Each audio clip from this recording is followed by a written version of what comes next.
नमस्कार। ऐतिहासिक तथ्यों पर आधारित श्रृंखला सच का सामना में आपका स्वागत है। मैं हूं मुकेश कुमार।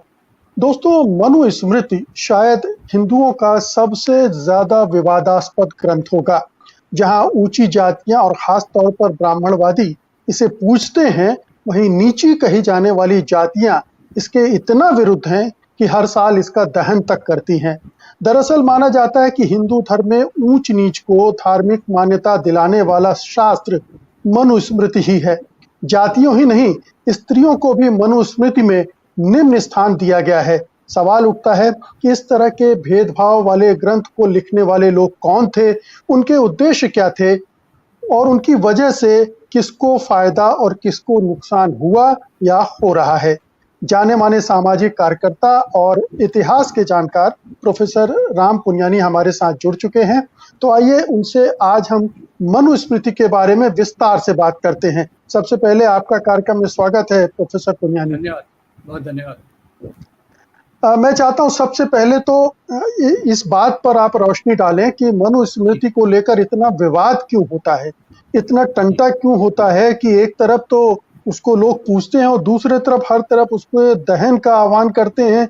मनुस्मृति की प्रतियां जलाई जाती हैं और बाबा साहब अम्बेडकर ने बल्कि इसकी परंपरा ही डाली थी। जी देखिए, आप सही कह रहे हैं कि बाबा साहब अम्बेडकर ने 25 दिसंबर को इसको जलवाया था और वो एक कार्यक्रम था। उसमें जिन लोगों ने भाग लिया था उसमें एक ब्राह्मण भी सहस्त्रबुद्धे, उनके हाथ से इसको जलवाया था। और डॉक्टर अम्बेडकर की ये मान्यता रही है कि भारत में जो वर्ण जाति व्यवस्था है उसका उगम भारत के धर्म ग्रंथों में है, क्योंकि ये व्यवस्था बहुत पुरानी है और इसकी बहुत सारी थ्योरीज हैं कि भारत की जाति व्यवस्था वर्ण व्यवस्था कैसे बनी। उसमें अलग अलग लोगों ने उसका, कई कहते हैं कि नस्ल के आधार पे है, आर्य वर्सेस द्रविड़ है, वो भी उसके बारे में भी डॉक्टर अम्बेडकर ने अध्ययन किया। और पूरे उनके अध्ययन का निचोड़ ये था कि ये धर्म ग्रंथों ने हमारी वर्ण जाति व्यवस्था को मजबूत किया और समाज में जो गैर बराबरी है उसको एक मान्यता दिलवाई। अब इसके बाद से, जब से बाबा साहब ने इस किताब को जलाया, उसके बाद से फिर ये एक प्रतीक बन गया। इस किताब को जलाना सामाजिक समता के रास्ते में जाने का ये एक प्रतीक बन गया कि हम मनुस्मृति के सिद्धांतों के विरोध में हैं और साथ ही उस व्यवस्था के विरोध में हैं जो व्यवस्था के बारे में ये किताब बात करती है। इसलिए आपने बिल्कुल सही कहा कि कई लोग इसको बहुत आदर से रखते हैं, यानी जिनको वर्ण व्यवस्था, जाति व्यवस्था, ऊंच नीच का समाज चाहिए, वो परंपरा के नाम पे, गोल्डन पास्ट के नाम पे, स्वर्णिम इतिहास के नाम से, हमारी महान परंपराओं के नाम पे इसको जिंदा रखना चाहते हैं। और वो इस बात को मानते हैं कि ये हमारा एक धर्म ग्रंथ है, आप धर्म ग्रंथ का अपमान कैसे कर सकते हैं। धर्म ग्रंथ में न तो बदलाव हो सकता है, न उसको रिजेक्ट किया जा सकता है।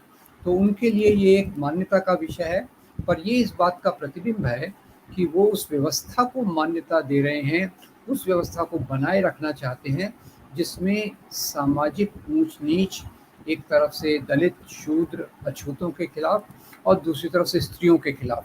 अब यहाँ मैं एक बात केवल अंडरलाइन रेखांकित करना चाहता हूँ कि जहाँ तक स्त्रियों का सवाल है उसके बारे में इसकी ज़्यादा चर्चा नहीं होती, क्योंकि जो ग्रुप्स हैं, ज़्यादातर जो सामाजिक संगठन हैं, दलितों के अधिकारों की बात करेंगे, अब स्त्रियों के अधिकार भी उससे जुड़े हुए हैं।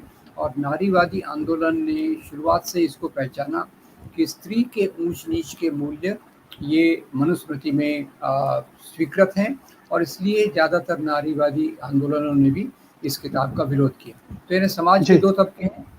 जी, यहाँ मैं एक चीज पहले, जी हम आगे बढ़ते हैं, लेकिन इसके पहले थोड़ा सा कुछ चीजें और मैं क्लियर करता चलूं। एक तो ये कि जाति व्यवस्था मनु ने, या कई मनु हो सकते हैं, ये भी एक विवादास्पद है जिस पर मैं आपसे बात करूंगा कि मनुस्मृति ने जाति व्यवस्था को जन्म नहीं दिया, उसके पहले ये आकार ले चुकी थी, लेकिन उसको एक धार्मिक मान्यता के रूप में और एक व्यवस्थित ढंग से वर्णाश्रम के रूप में उन्होंने प्रस्तुत किया अपने इस विधि विधान के जरिए, मनुस्मृति के जरिए, और वो फिर समाज में स्वीकार हो गई। ब्राह्मणों उस समय के ब्राह्मणों ने और ब्राह्मणवादियों ने इसको नीचे तक बैठा दिया। तो उसके पहले भी हम जानते हैं कि ब्राह्मणों का वर्चस्व था, ब्राह्मणीकरण ऑर्डर था समाज में, जिसको चैलेंज किया था जैन और बौद्ध धर्म ने।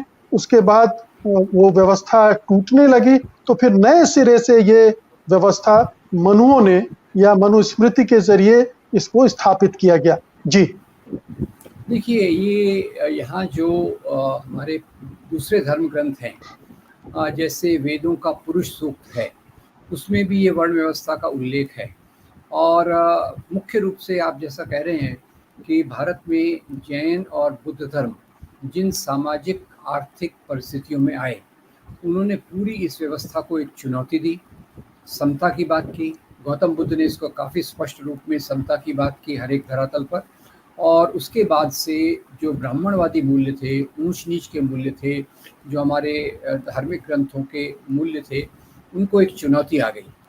अब इसके बाद जैसे हम पहले चर्चा कर चुके हैं, सम्राट अशोक के आने के बाद जो मौर्य एम्पायर था, उसके आने के बाद बौद्ध धर्म को बड़ी मान्यता मिली, देश में भी मान्यता मिली और विदेशों में भी फैला। उसके कारण ब्राह्मणवादी मूल्य कमज़ोर हो गए और समाज में ब्राह्मणवादी मूल्यों के मुकाबले में समता के मूल्य प्रस्थापित होने लग गए, मजबूत होने लग गए। अब यहाँ क्या होता है कि सम्राट अशोक के मरने के 50 साल बाद जब उनके पोते बृहद्रथ रहते हैं, तो उनका मुख्य सेनापति है जो ब्राह्मण रहता था, यानी ब्राह्मणों का पूरा बौद्ध धर्म की सत्ता द्वारा स्वीकृति के बाद भी ब्राह्मण थे। मतलब इस प्रकार से उनको पूरा तौर से सत्ता से च्युत नहीं किया गया था। जैसे बृहद्रथ के जो मुख्य सेनापति थे पुष्यमित्र शुंग, वो उन्होंने बृहद्रथ की हत्या करके वो राजा बने और उन्होंने इस साम्राज्य के बारे में बाद में जो हुआ, और उसके समय में एक डॉक्टर अंबेडकर लिखते हैं कि पुष्यमित्र शुंग के आने के बाद उन्होंने सुमति भार्गव नाम के व्यक्ति को, ये जो हिंदू मानव धर्म शास्त्र है जो हमारे शास्त्रों पर आधारित है, उसका एक कोड बनाने के लिए कहा। और ये आपकी बात सही है, इसके बहुत सारे वर्जन्स मिलते हैं कि कोई एक कमेटी थी, बहुत सारे लोग थे और सुमति भार्गव उसका एक मुखिया रहा होगा, जिन्होंने समाज के हर एक पहलू पर गौर किया और ब्राह्मणवादी मूल्यों को, जिसको आज की भाषा में हम कह सकते हैं कोडिफिकेशन, वो कोडिफिकेशन उन्होंने किया। और इसका आधार भी पुराने ग्रंथ थे, ये उनकी केवल कल्पना की उपज नहीं थी। जो सम्राट अशोक के आने के बाद से, बौद्ध धर्म के आने के बाद से, जैन धर्म के आने के बाद से, ये मूल्यों को एक प्रकार से थोड़ा सा पीछे हट हुई, इनका थोड़ा कमज़ोर हो गए। तो उसको एक तो प्रस्थापित करने के लिए और उसको फिर कोडिफिकेशन, यानी उसको एक सिलसिलेवार तरीके से एक एक चीज़ को लिखने की ये कोशिश थी, जो मनुस्मृति के रूप में आई। अब ये जो आप बात कह रहे हैं उसी से जुड़ी हुई ये बात है कि अब इसका उगम कब हुआ, क्योंकि भारतीय धर्म ग्रंथों का एग्जैक्ट डेटिंग तो काफ़ी बौद्ध धर्म से पहले का है। और ये जैसे हमने देखा कि पुष्यमित्र शुंग जो बिफोर कॉमन इरा, इसके पहले वो करीब 185 साल पहले आए सत्ता पर, और उसके बाद से उन्होंने जो 175 से लेके 155 बिफोर क्राइस्ट, बिफोर कॉमन इरा का जो साल था, उसमें इसको लिखने की एक सिलसिलेवार कोशिश की गई। पर आपकी ये बात भी सच है कि ये एक इंटरप्रिटेशन मैं आपको बता रहा हूँ जो ज़्यादातर डॉक्टर अंबेडकर की समझ के आधार पर है, और दूसरे भी इंटरप्रिटेशंस हैं कि ये कॉमन इरा के दूसरी शताब्दी में लिखी गई, उसके बाद में लिखी गई, तो इसका पीरियड लिखने का है वो भी बहुत अलग है। और कोई एक व्यक्ति था या बहुत व्यक्तियों ने मिलकर लिखा और अपनी स्वीकृति के लिए मनु का नाम दिया, ये भी बातें हैं। तो इसमें बहुत सारा कन्फ्यूजन है। पर जो बात निर्विवाद है, निर्विवाद बात यह है कि सम्राट अशोक के आने के बाद से समाज में जो समता की कोशिशें चालू हुई थी, उनको पीछे हटाने के लिए इन मूल्यों को सिलसिलेवार तरीके से रखा गया और समाज में प्रस्थापित करने की कोशिश की गई, जिसको डॉक्टर अंबेडकर की भाषा में फिर से मैं कहूँ तो प्रतिक्रांति। तो बाबा साहब कहते हैं कि बुद्ध धर्म का आना एक क्रांति है और बुद्ध धर्म के विरोध में जो मनुस्मृति और दूसरे मूल्य को आना, ये प्रतिक्रांति है। तो ये प्रतिक्रांति का एक प्रतीक है जो मनुस्मृति के रूप में हम देखते हैं। जी, तो जो अक्सर ये कहा जाता है कि महात्मा मनु, मनु ऋषि थे, ऋषि मनु थे, जी, और उनके जी। पोस्टर और कैलेंडर भी हम देखते हैं। ऐसा कोई व्यक्ति था या नहीं था? या बहुत सा कोई मनु ऋषि नहीं थे, कई मनु थे जो मनु स्मृति रचने वाले थे, कई ब्राह्मण होंगे जिन्होंने ये रचा होगा पुराने अनुभवों के आधार पर, ज्ञान के आधार पर। हमने ये मान लिया या ये प्रचारित कर दिया कि ये कोई मनु ऋषि थे जिन्होंने मनु स्मृति लिखी। जी। ये वैसे जैसे मैंने कहा, ये तो जो ब्राह्मणवादी सामाजिक मूल्य बुद्ध और जैन धर्म के आने के पहले समाज में प्रचलित थे, ये उसका एक प्रतिबिंब है। और इसीलिए किसी एक व्यक्ति, इसका ऐतिहासिक प्रमाण मिलना बहुत मुश्किल है कि मनु महाराज एक ही थे या एक बहुत बड़ा एक ग्रुप था, बहुत बड़ा एक समूह था जिसने मिलके अलग-अलग कानूनों को, क्योंकि वास्तव में तो ये धर्म के नाम पे सामाजिक कानून है, जिसको हिंदू धर्म में धर्म कह के वास्तविक रूप से प्रचारित किया जाता है। यानी धर्म के नाम पर आए हुए सामाजिक मूल्य, सामाजिक कर्तव्य, ड्यूटीज एंड राइट्स, अधिकार और मूल्य। अब इसमें एक मुझे बड़ी मनुस्मृति के बारे में एक दिखता है कि वो अधिकारों की भी बात करता है और कर्तव्यों की भी बात करता है। और जब आप ऊपर से नीचे जाते हैं, ब्राह्मण, क्षत्रिय, वैश्य, शूद्र, तो ऊपर जैसे मैं मेरे मोटे तौर पे मैं मैथमेटिकली कहूँ तो ऊपर 90% अधिकार है, 10% कर्तव्य है। और जैसे आप संरचना के नीचे जाते हैं, ये समीकरण बदलते जाता है। जब तक आप शूद्रों तक पहुंचते हैं, स्त्रियों तक पहुंचते हैं, अधिकार प्राय नगण्य हो जाते हैं, आपके कर्तव्य और ड्यूटीज ये ज़्यादा सामने आ जाते हैं। तो अगर हम पिरामिड मान के चलें तो ऊपर जो सबसे ऊपर जो ऊंची जातियां बैठी हुई हैं, उनके कोई दायित्व तो नहीं है समाज के प्रति, वो बहुत सीमित है भी तो बहुत सीमित है। सारे काम का परिश्रम करने का जो दायित्व है वो नीचे जो बेस पर लोग हैं उनको उनके ऊपर डाल दिए गए हैं, उनके ऊपर लाद दिए गए हैं। यहाँ दूसरा एक विवाद जो मनुस्मृति को लेकर चलता है, उसके बारे में मैं जानना चाहूँगा कि मनुस्मृति के बारे में ये कहा जाता है कि कोई ऐसी मनुस्मृति नहीं है पूरी जो विश्वसनीय हो। कई में कुछ चीज़ें जोड़ी गई हैं, कई को हटा दिया गया है। बाद में चूंकि मनुस्मृति पर इतने सवाल उठते हैं तो बहुत सारे उसके पक्षधर कहते हैं कि उसमें जो नकारात्मक चीज़ें हैं वो बाद में डाली गई हैं। तो इसके बारे में क्या एक्सप्लेनेशन है? देखिए, ये क्योंकि मनुस्मृति का जो खोज 17वीं-18वीं शताब्दी के बाद खास तौर से जो ब्रिटिश स्कॉलर्स आए उसमें से आए, और उन्होंने उसमें से एक जो मनुस्मृति है जिसको कैलकाटा मैन्युस्क्रिप्ट कहते हैं, कैलकाटा, वो 18वीं शताब्दी में उसको लाया गया, उसको सबसे ऑथेंटिक माना जाता है। पर जो भी चीज़ें ली गई हैं वो प्राचीन काल से ली गई हैं। अब लोग आज खुद के बचाव के लिए कहते हैं कि ये बाद में डाला गया। बाद में डाला नहीं गया, बनी तो ये तभी कॉमन इरा के 2 शताब्दी पहले, या कुछ लोग कहते हैं कॉमन इरा के 2 शताब्दी बाद के पीरियड के बीच में बनी। बन तो तभी गई थी, पर उसकी अलग अलग प्रकार से खोज अभी जो हो रही है वो खोज हो रही है, अलग अलग उसकी मैन्युस्क्रिप्ट के आधार पे उसको वैधता, मान्यता प्रदान की गई है।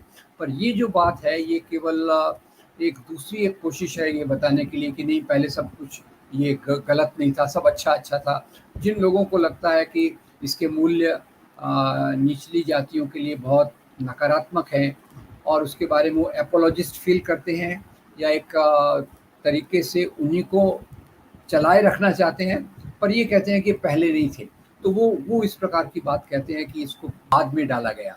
अब ये तो इतिहास के बारे में होता है कि जब आप इतिहास पे बहुत आधारित रहते हैं तो ये सब चीज़ें उसमें होने वाली हैं। पर एक सामान्य तौर पे एक समझ हमें बनाना बिल्कुल ज़रूरी है कि उसके ज़्यादातर मूल्य जो हैं वो निश्चित रूप से ये जो कैलकाटा मैन्युस्क्रिप्ट और दूसरी चीज़ों में हैं वो सब मिलते जुलते हैं कॉमनली। जी, तो एक चीज़ ये भी कही जाती है कि मनु महाराज ने जन्मना नहीं कहा था, कर्मणा कहा था। उन्होंने जो व्यवस्था दी थी वो कर्म के आधार पर दी थी, जन्म के आधार पर नहीं दी थी। बाद में ये जन्मना हो गया। क्या मनुस्मृति किसको पुष्ट करती है? जन्म से ब्राह्मण, क्षत्रिय, वैश्य, शूद्र कहती है या कर्म के आधार पर कहती है? मेरा जहाँ तक खुद का विचार है, ये जन्म के आधार पे कहती है। जो मोबिलिटी है यानी मूवमेंट है एक वर्ण से दूसरे वर्ण का जाने का, वो उच्च वर्णों में तो नहीं था। उच्च वर्ण में तो कोई जा ही नहीं सकता था। ज़्यादातर जो निचली जातियां हैं, मेहनतकश जातियां हैं, उनमें थोड़ी हॉरिजॉन्टल मोबिलिटी थोड़े तौर पे रही होगी, पर ज़्यादातर ये जन्म के आधार पे ही है। और ये कर्म के आधार पे तो उसको बाद में सोच के लगा दिया गया, और कई लोगों ने उसको डिफेंड करने की कोशिश की कि आपके काम के आधार पे आपका वर्ण है। पर ये इतनी सदियों से जो चीज़ चलती रहती है, तो वो तो बाद में निश्चित रूप से प्रस्थापित हो गई। और उसके उसके अवशेष तो आज भी देखिए। आज औद्योगिकीकरण के करीब 100-150 साल बाद भी वो जो जन्म वाला लेबल है, वो तो कोई चिपका ही हुआ है, वो कोई लगा नहीं रहा।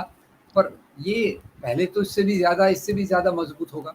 तो अभी जो हमने 19वीं शताब्दी के बाद से मोबिलिटी देखी है, उसके पहले तो मोबिलिटी बहुत कम थी।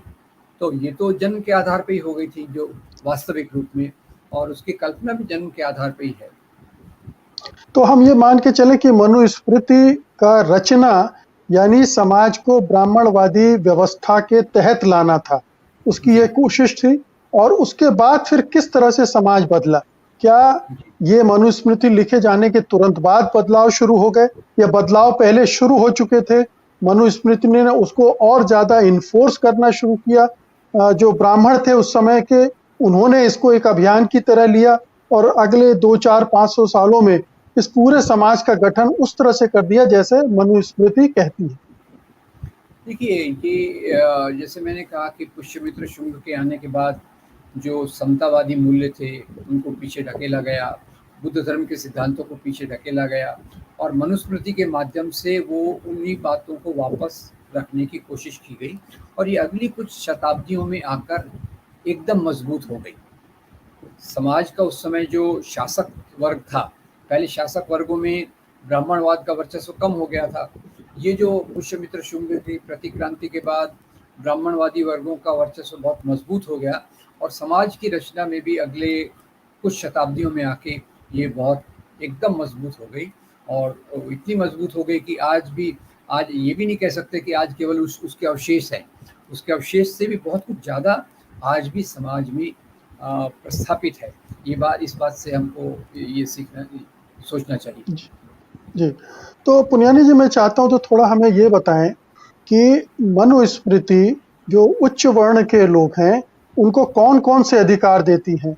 विवाह के मामले में, धन संपत्ति के मामले में, कामकाज के बारे में, ऐसे कौन से कोड्स हैं जो उनका वर्चस्व स्थापित करते हैं?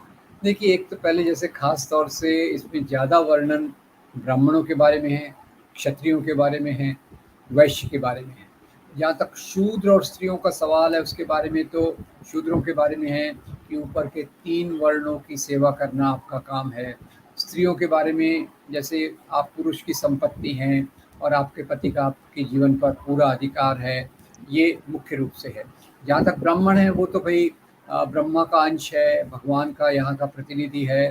तो वो जो सोचे, जो कहे, राजा को सलाह भी वही दे सकता है। पूरा धर्म कर्मकांड पढ़ाई, जो उस समय की धर्म ग्रंथों की पढ़ाई उसी तक सीमित थी, और उसको पूरा एक नीति निर्णय करने का पूरा अधिकार है, दक्षिणा लेने का पूरा अधिकार है। यानी ये लोगों का कर्तव्य था कि आप ब्राह्मणों को दक्षिणा दीजिए।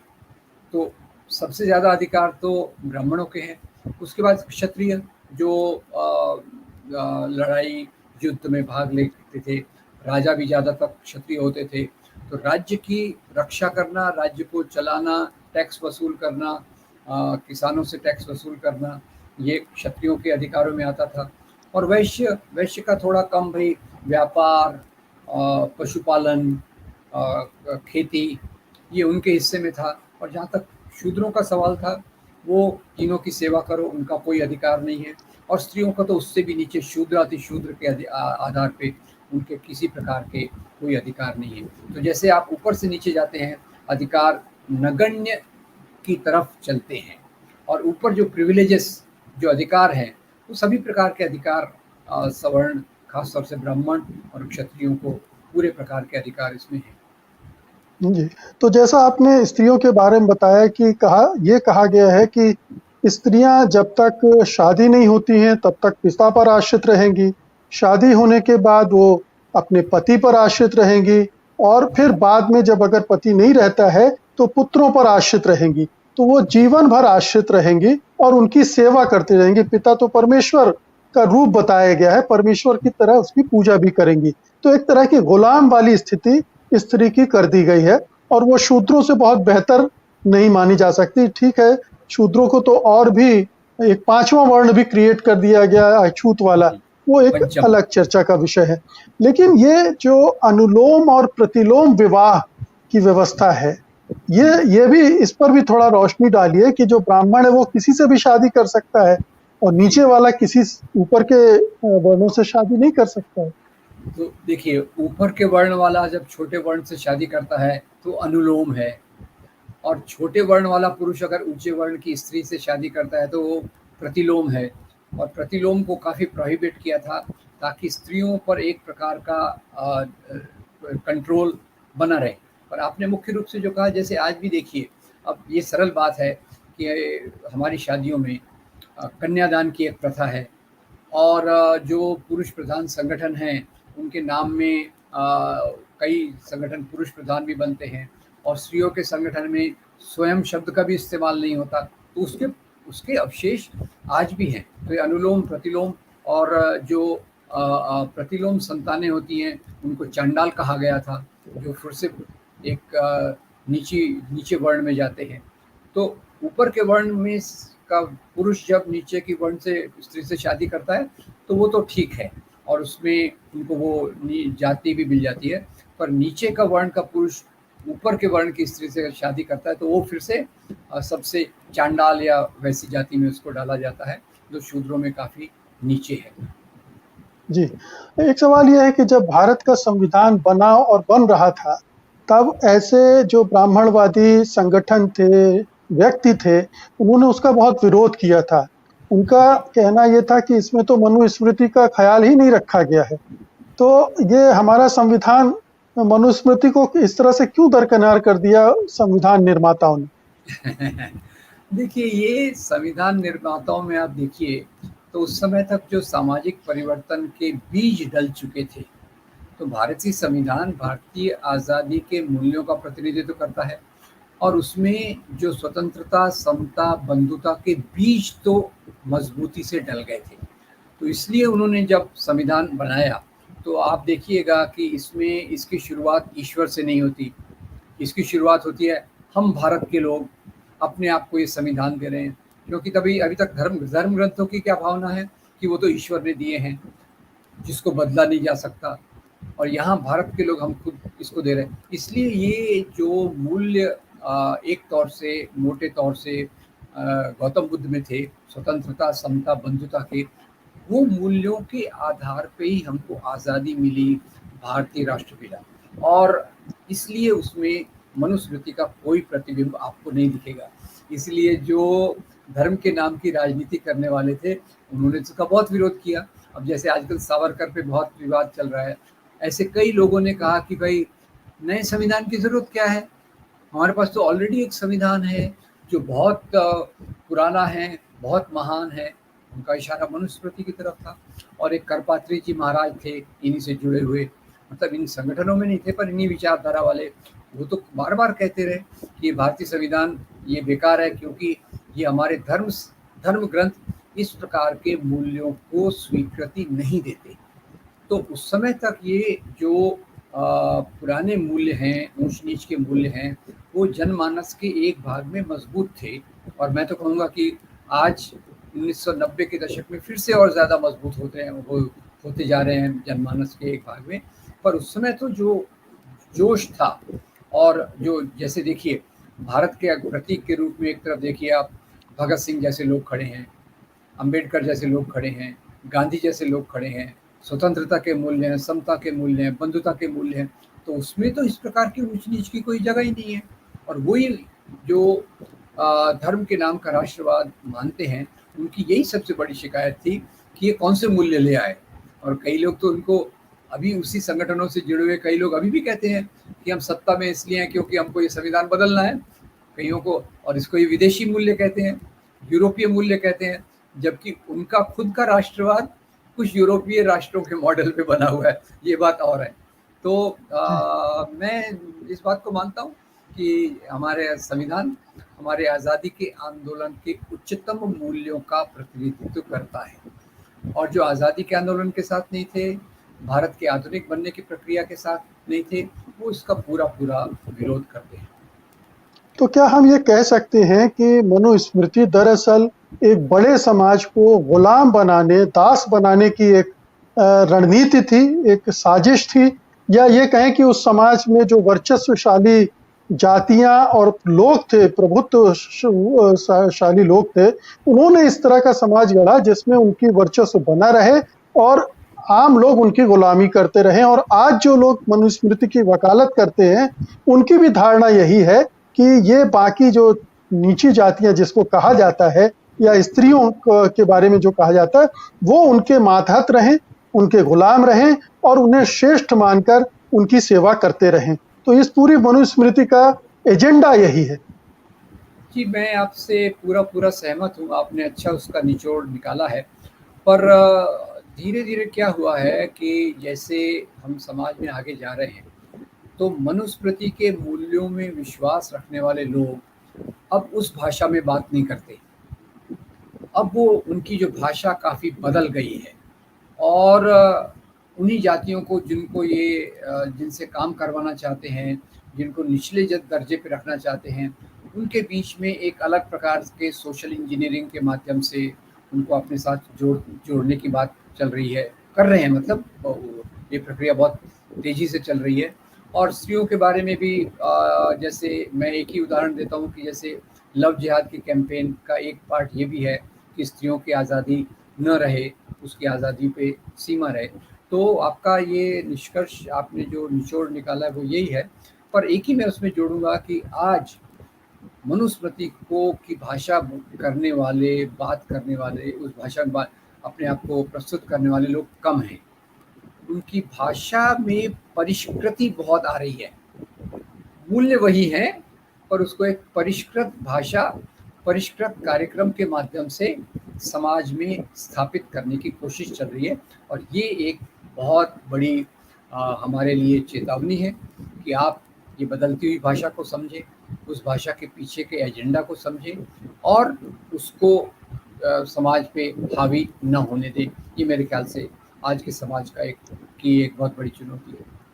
तो आज के जो ब्राह्मणवादी हैं या मनु ऋषियों के फॉलोअर हैं, अनुयायी हैं, या कहें उनकी संतान हैं, उन्होंने एक नई स्ट्रेटजी डिवाइस की है और उस स्ट्रेटजी के तहत वो मनुस्मृति के जो एजेंडा है उसको आज भी लागू करने पर आमादा हैं और उसके लिए बहुत ही सुनियोजित ढंग से, सुसंस्कृत ढंग से और ये दिखाते हुए कि वो बहुत लोकतांत्रिक हैं, उस आवरण में वो अपना खेल खेल रहे हैं और इसे समझने की ज़रूरत है। इसके अलावा कुछ डॉक्टर पुनियानी ऐसा आप जोड़ना चाहते हो जो मैं पूछना भूल गया हूं तो कृपया। मेरे ख्याल से सभी पॉइंट्स आ गए, पर जैसे आखिरी में जो हमने बात कही कि आज की चुनौती केवल मनुस्मृति की आलोचना की नहीं है। ये तो मानते हैं कि जो आज का भारतीय संविधान है वो विदेशी मूल्यों पे बना हुआ है, एक तरफ से मानते हैं, और मनुस्मृति को लागू करने के लिए एक जो सामाजिक कार्यक्रम उनका है, जिसको वो सांस्कृतिक कार्यक्रम कहते हैं, जिसको संस्कार की बात करते हैं, उसके पीछे जो छिपा हुआ एजेंडा है उसको समझना मेरे ख्याल से बहुत ज़रूरी है। जैसे मैं एक ही आखिरी में उदाहरण दे दूँगा कि स्त्रियों का एक संगठन है, शायद आप सबने सुना है, राष्ट्र सेविका समिति। राष्ट्र सेविका समिति, इसमें आप देखिए स्वयं शब्द नहीं है, और स्वयं शब्द का न होना एक बहुत महत्वपूर्ण चीज़ है। बाबा साहब आम्बेडकर कहते थे एनहाइलेशन ऑफ कास्ट, का यानी जाति व्यवस्था का उन्मूलन हो, उसके बदले जो शब्द इस्तेमाल किया जा रहा है सामाजिक समरसता, यानी अलग-अलग जातियों के बीच में एक मेल-जोल रहे, समरसता रहे और जातियाँ जहाँ की हैं वहाँ रहें। सभी जातियाँ महान हैं, सभी जातियाँ बहुत अच्छी हैं और पर उनका जो काम है उसका वो स्टेटस अलग है और उसमें समरसता बने। तो समराइज़ तो मैं ऐसे ही करूँगा कि एक तरफ अम्बेडकर है, जाति का उन्मूलन, और दूसरी तरफ मनुस्मृति के परिष्कृत रूप को समाज पर लादने की कोशिश करने वाले सामाजिक समरसता के नाम पे और आखिर ऐसे बहुत सारे कैंपेन्स के माध्यम से उन्हीं मूल्यों को समाज पर लादना चाहते हैं। बहुत बहुत शुक्रिया प्रोफेसर पुनियानी आज की इस बातचीत के लिए, मनुस्मृति के बारे में इतनी जानकारियां देने के लिए, क्योंकि एक बहुत ज़रूरी जानकारी थी और मुझे लगता है कि दर्शकों को ये समझ में आने में सुविधा होगी कि अगर मनुस्मृति का विरोध कई संगठन, कई तबके कर रहे हैं तो उसकी ठोस वजह है, क्योंकि एक ये ऐसा ग्रंथ है, हालांकि बहुत सारे ग्रंथ हैं जिनमें ब्राह्मणवाद को महिमा मंडित किया है, लेकिन इस अकेले ग्रंथ ने इतना बड़ा काम किया है दास्ता को स्थापित करने में, ऊंची जातियों की का वर्चस्व कायम करने में, जिसको आप अगर नहीं समझेंगे तो भारतीय समाज को समझने में और भारतीय समाज को उस गुलामी से बाहर निकालने में आप कोई भी योगदान नहीं कर सकते हैं। तो ये वैचारिक जागरूकता के लिए और इस पूरे ढांचे को समझकर कुछ एक्शन लेने के लिए बहुत ज़रूरी है कि मनुस्मृति को बहुत अच्छे से समझा जाए। तो दोस्तों, उम्मीद है कि इस एपिसोड से आपको मनुस्मृति के बारे में पर्याप्त जानकारी मिल गई होगी और अगर फिर भी आपके दिमाग में कोई प्रश्न उठता है, कोई जिज्ञासा पैदा होती है, तो कमेंट बॉक्स में उसको दर्ज कर दीजिए। हम उसका जवाब आपको देने की कोशिश करेंगे आने वाली कड़ियों में। धन्यवाद आपका। नमस्कार डॉक्टर पुनियानी, आपका भी धन्यवाद और नमस्कार। सत्य हिंदी का ऐप डाउनलोड करें गूगल प्ले स्टोर पर।